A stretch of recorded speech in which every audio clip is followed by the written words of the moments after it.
ये हमारा मुल्क है, मालूम है?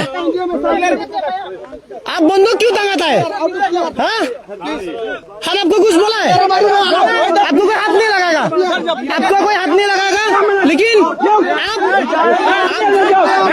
आप बंदूक क्यों काम किया? आप क्या समझते हैं? आप आपको आप बंदूक क्यों लगाएंगे? आपका पिलर, आप जाओ जाओ।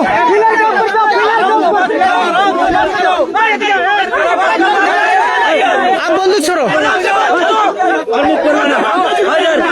ये हमारा जगह है, समझते क्या आप लोग को?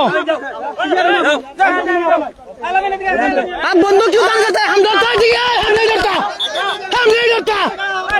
क्या समझते हैं हम?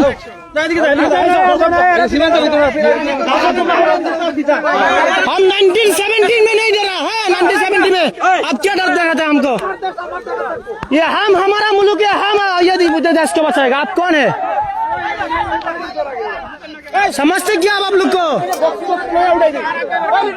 हसीना ने दिया, हसीना इंडिया में, हसीना का बस के जाओ आप। ये हसीना मसीना नहीं है इधर।